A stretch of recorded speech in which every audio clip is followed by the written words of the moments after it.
Guys, welcome back to our YouTube channel physics tool. आप लोगों का हमारे इस चैनल में बहुत बहुत स्वागत है, अभिनंदन है। और हमारे द्वारा बनाए गए जो वीडियोस हैं आई होप आपको पसंद आ रहे होंगे।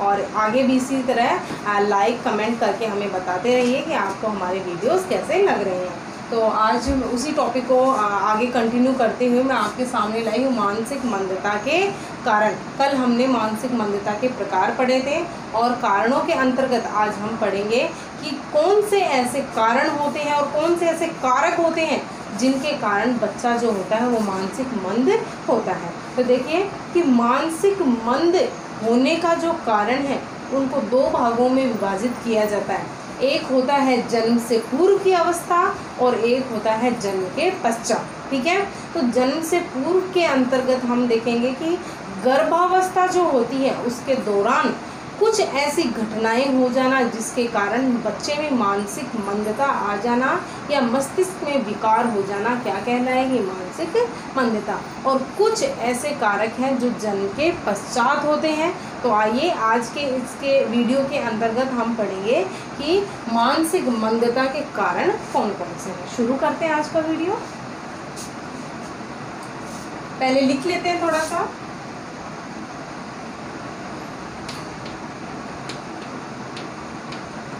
मानसिक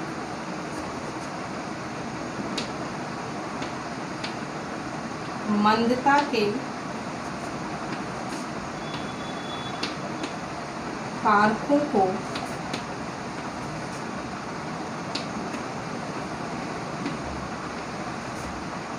दो भागों में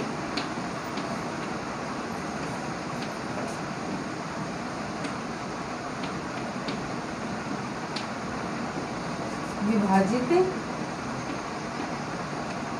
किया जाता है। ठीक है, कितने भागों में विभाजित किया जाता है? दो भागों में विभाजित किया जाता है। पहला है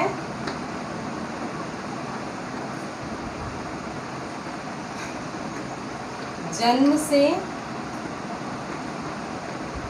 पूर्व और दूसरा है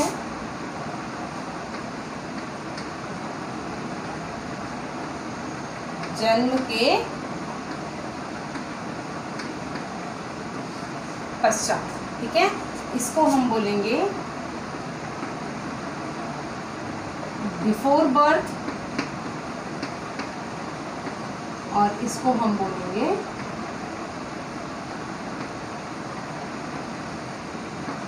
आफ्टर बर्थ। ठीक है, तो ये दो कारण हैं जिनके कारण बच्चा जो है वो मानसिक मंद होता है। एक तो जन्म से पूर्व, तो जन्म से पूर्व होगा गर्भकाल के दौरान और जन्म के पश्चात यानी प्रसव के बाद। तो आइए सबसे पहले वाला पढ़ते हैं, इसको हम बाद में पढ़ेंगे जन्म के पश्चात को।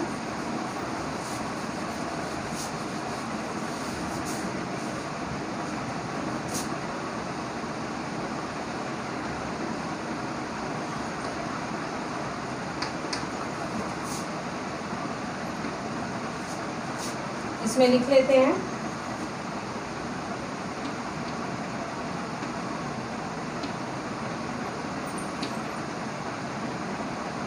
जन्म से पूर्व कारकों का अर्थ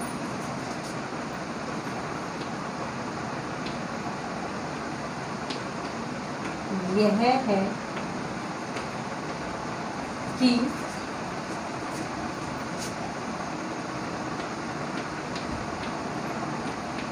माता की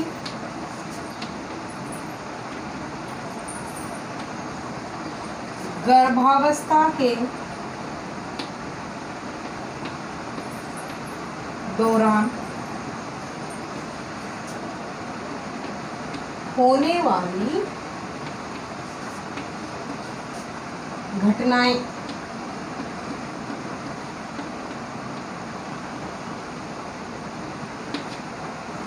ठीक है। नंबर 1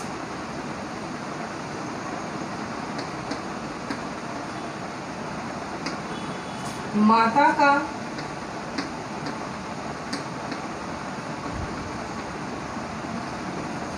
संक्रमित रोग से पीड़ित होना।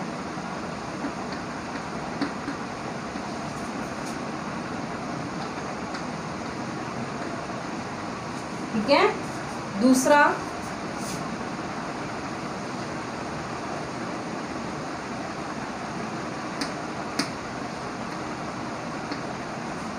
माता का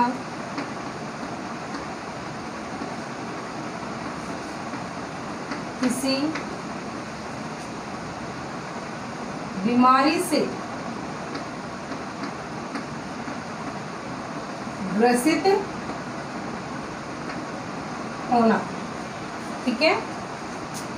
तीसरा,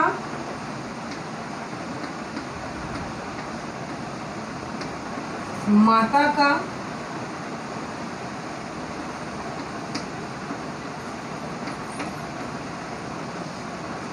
कुपोषित होना।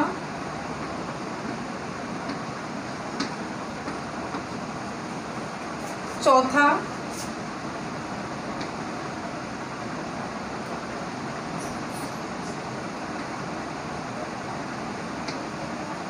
विकिरणों का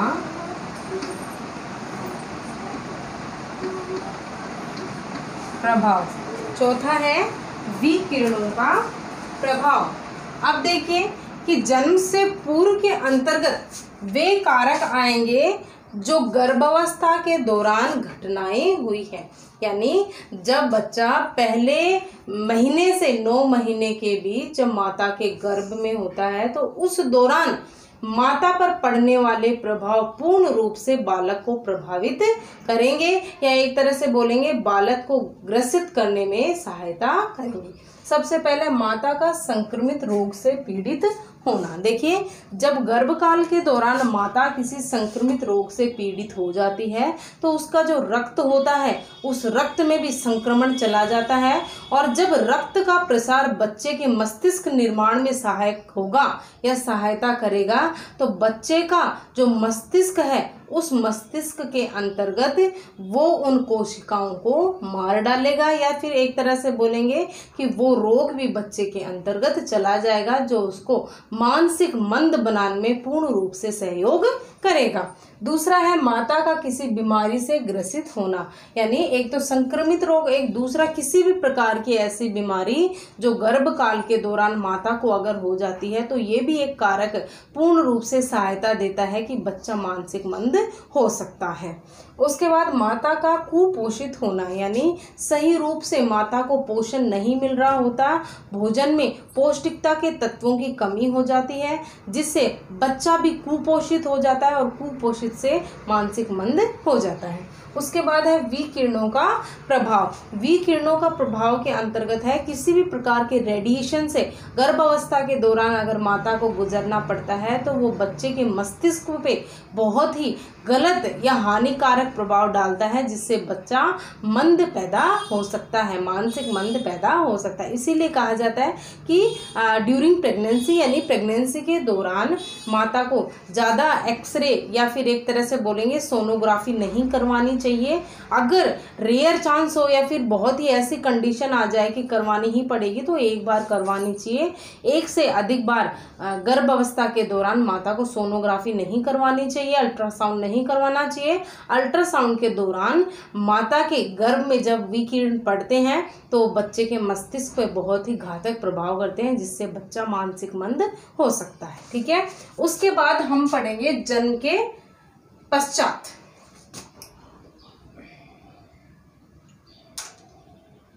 दूसरा है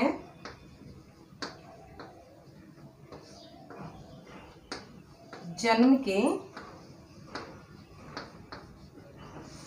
पश्चात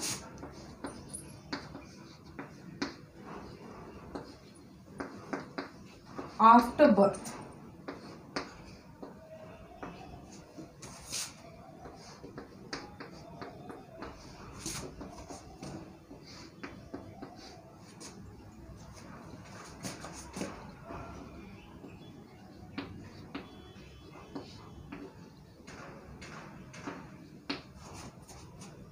जन्म के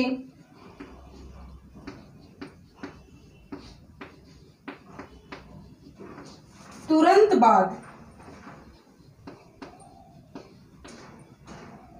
यदि कोई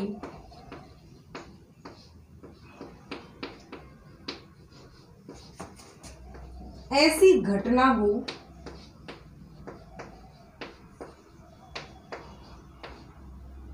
जो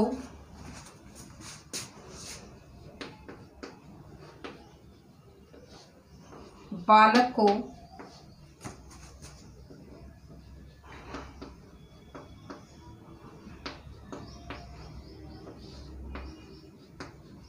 मानसिक मंद बनाती हो,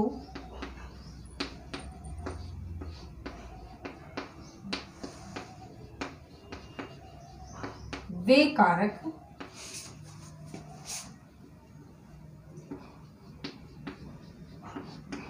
जन्म के पश्चात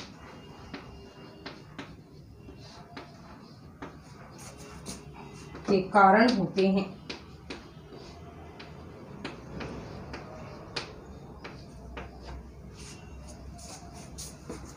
पहला है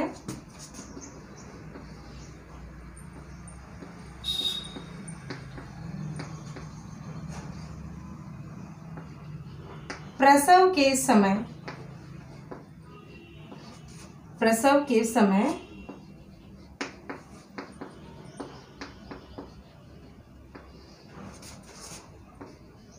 मस्तिष्क में द्रव्य भर जाना।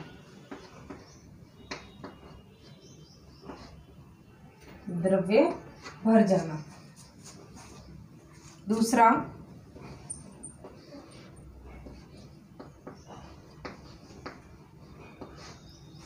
बचपन के आरंभिक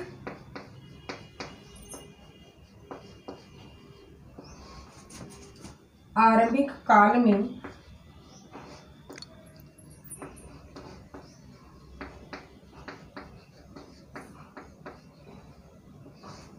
मस्तिष्क पर चोट लगना।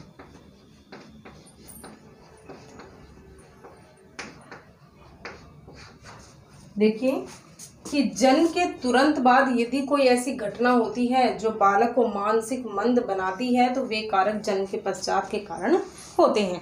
इसमें सबसे होता है कि प्रसव के समय मस्तिष्क में द्रव्य भर जाना। ये इससे पहले वाले में भी हमने समझा है कि जब प्रसव होता है, डिलीवरी होती है, जो माता के प्रसव के दौरान बच्चे के मस्तिष्क में या मुख के द्वारा, नाक के द्वारा मस्तिष्क में वो द्रव्य भर जाता है और वो द्रव्य मस्तिष्क की कोशिकाओं को नष्ट कर देता है, जिसके कारण मस्तिष्क की कोशिकाएं पुनः निर्मित नहीं हो पाती और बच्चा मानसिक मंद हो जाता है। इसमें एक कारण और हम ऐड करेंगे,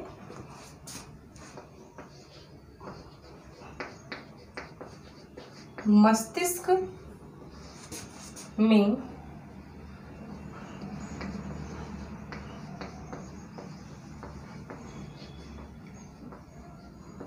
ऑक्सीजन का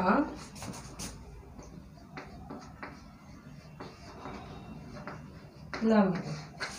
अब देखिए, बचपन के आरंभिक काल में मस्तिष्क पर चोट लगना। बच्चा जब एकदम छोटी अवस्था में होता है, गोद वाली अवस्था में होता है, तो उस समय बच्चे का सर आपने देखा होगा, ये जो सामने का हिस्सा होता है ये एकदम ऐसे ऐसे करते रहता है, यानी उसका जो मस्तिष्क होता है बहुत ही कमज़ोर होता है, बहुत ही नाजुक होता है। उस समय बच्चे के सर का बहुत अधिक ध्यान रखना पड़ता है कि जब हम बच्चे को उठाते भी हैं तो आपने बड़ों से, बुजुर्गों से, माता से या अपनी बहनों से, किसी से सुना होगा कि बच्चे की गर्दन पर हाथ रखना चाहिए, क्योंकि बच्चे की गर्दन पर उस समय बच्चे का कंट्रोल नहीं होता और अगर झटके से गर्दन थोड़ी भी ऐसी हो जाती है तो ये जो नसें होती हैं, नर्व्स होती हैं, इनमें खिंचाव हो जाता है, जिसके कारण मस्तिष्क में विकार आ जाते हैं और वो बच्चा आगे जाकर के मानसिक मंद हो जाता है। तो बच्चे को बचपन से ही एक बहुत ही संभाल के रखना चाहिए। अगर वो बच्चा गिर जाता है, उसके सर में चोट लग जाती है, तो भी बच्चा मानसिक मंद हो सकता है।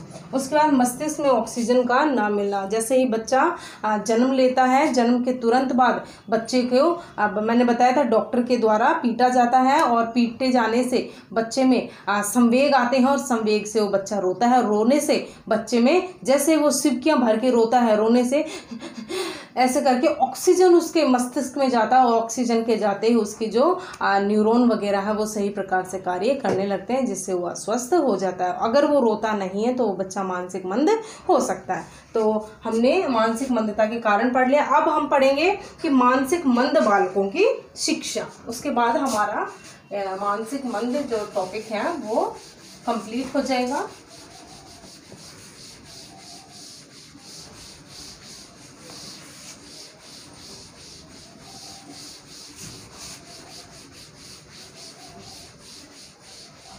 मानसिक मंद बालकों की शिक्षा।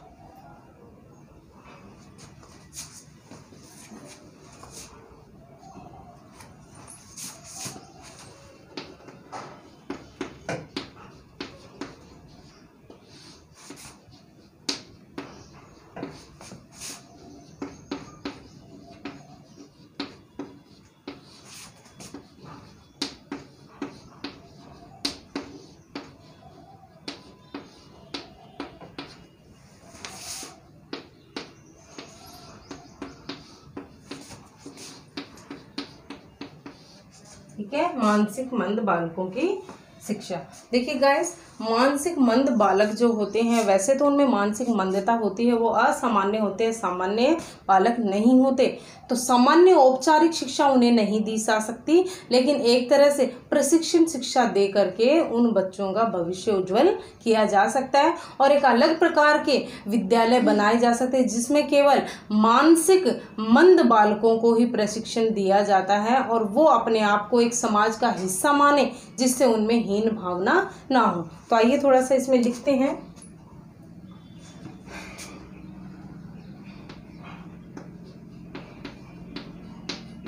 मानसिक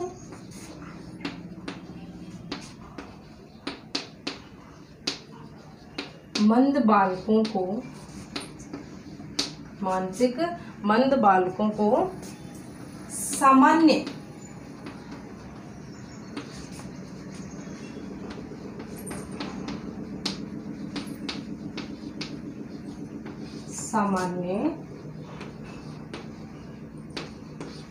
औपचारिक शिक्षा नहीं दी जा सकती,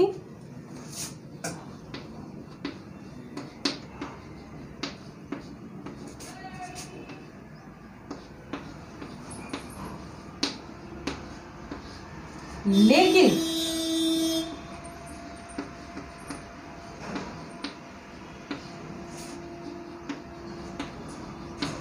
इनके आईक्यू के आधार पर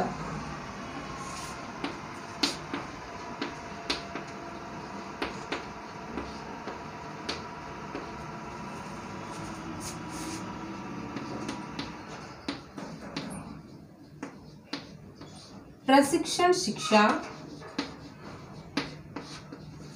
अवश्य दी जा सकती है।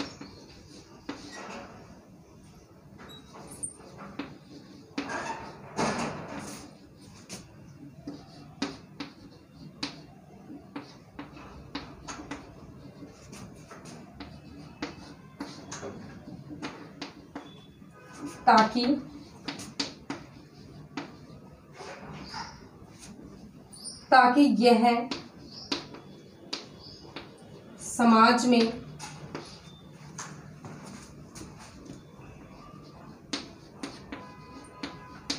अपने आप को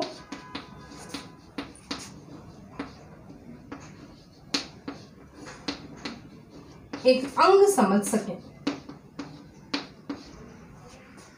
समाज में अपने आप को एक अंग समझ सके।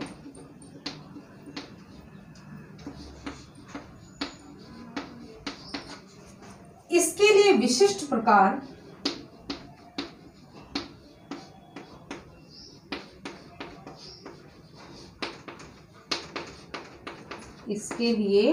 विशिष्ट प्रकार के विद्यालय होते हैं,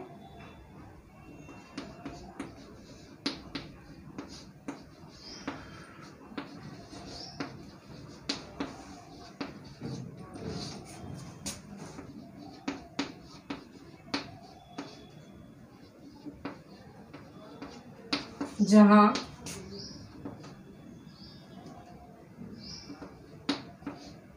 जहां विशिष्ट प्रकार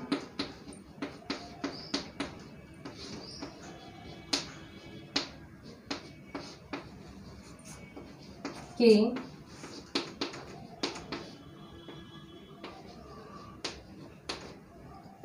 प्रशिक्षण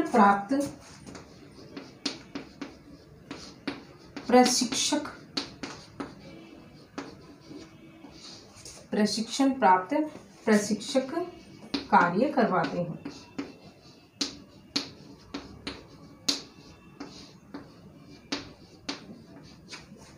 ठीक है, देखिए मानसिक मंद बालकों की शिक्षा के अंतर्गत मानसिक मंद बालकों को सामान्य औपचारिक शिक्षा तो नहीं दी जा सकती, लेकिन इनके आईक्यू के आधार पर, इनकी बुद्धि लब्धि के आधार पर इनको प्रशिक्षण अवश्य दिया जा सकता है, और ताकि ये समाज में अपने आप को एक अंग समझ सकें और इनमें हीन भावना ना हो। इसके लिए विशिष्ट प्रकार के विद्यालय होते हैं जहाँ विशिष्ट प्रकार के प्रशिक्षण प्राप्त प्रशिक्षक कार्य करते हैं। देखिए जैसे हम पेन बनाते हैं, ठीक है, कोई कंपनी है जहाँ पेन बनाई जाती है, तो इस प्रकार के बालकों के लिए एक विद्यालय होता है जहाँ प्रशिक्षण दिया जाता है और प्रशिक्षक जो होते हैं वो प्रशिक्षण प्राप्त होते हैं। और वहाँ जैसे ये कुछ हार्ड काम नहीं कर सकते लेकिन इजी काम कर सकते हैं, आसान काम कर सकते हैं। जिस प्रकार खाली डब्बे हैं पेन के, तो उसके अंदर रिफिल डाल करके ढक्कन बंद करके तैयार की जगह छोड़ना, तो ये सामान्य बच्चे कर सकते हैं। और जिनके आईक्यू कम होता है उनके आईक्यू के आधार पर उनको काम दिया जा सकता है। तो गाइस, विशिष्ट बालकों के अंतर्गत मानसिक मंद बालक आज हमारे यहाँ कंप्लीट हो गया है। आई होप आपको अच्छे से समझ में आ गया होगा, और मैं पूरी कोशिश करती हूँ कि मैं ऐसे उदाहरण दे सकूँ जो प्रत्यक्ष आपके जीवन से जुड़े हुए हों या आपके आसपास हों, जिससे आप अच्छे से समझ सकें। तो आज के लिए इतना ही, और हमारे वीडियो को लाइक, शेयर और सब्सक्राइब करना ना भूलें। जय हिंद, जय भारत।